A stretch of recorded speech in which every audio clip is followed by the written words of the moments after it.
My name is Lynn, and I am studying to become a BCBA.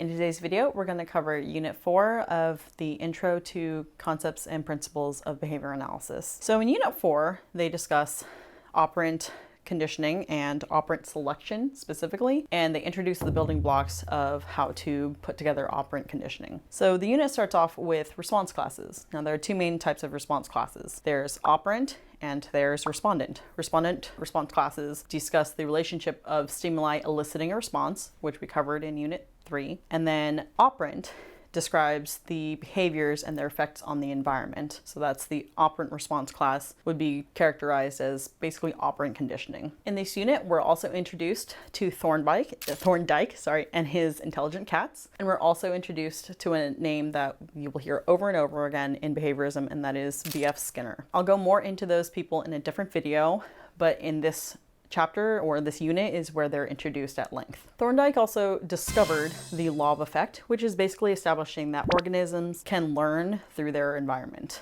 or at least learn through their behaviors and their effects on the environment. There's also a law of weak effect, which is basically just extinction. It's what Skinner rebranded as extinction, which basically means that your behavior on the environment no longer no longer creates the response you want or sets the conditions that you like, so you stop behaving in that way. There are two ways to confirm operant conditioning. Their consequences will always either be reinforcing or punishing.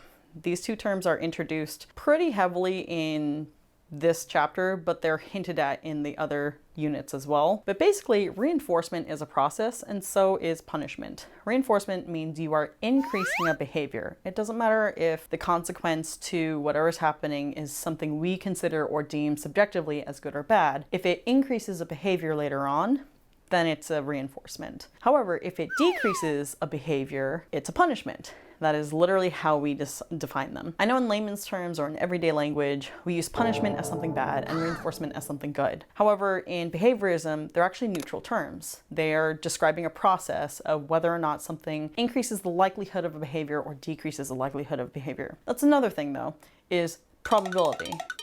Since it's a natural science, we never say definitively that it's happening or going to happen distinctively because of it. We're saying it increases or decreases the chances. Much like there's a theory of gravity, right? Or a law of gravity, so to speak. It's something that we only know until something else new comes out that might conflict with it. Same thing with behaviorism. We never say, oh, because this action was reinforced with this consequence, it's going to happen again. We only know all the conditions in the environment that are going to increase the probability of something happening again or decrease it if it's punishment. So there are four main types of consequences. There's positive reinforcement, negative reinforcement, positive punishment, and negative punishment. In this context, in behaviorism, positive and negative are referring to the integer use of them. That is, positive means you're adding, negative means you're taking away. So if something is positively reinforced, that means that something was added to the environment and therefore that behavior is more likely to occur. Because remember, reinforcement means an increase of probability of behavior. One of the operant things that we talk about is the operant contingency that's very common is actually response stimuli. So that is, child asks for a cookie. That is a response.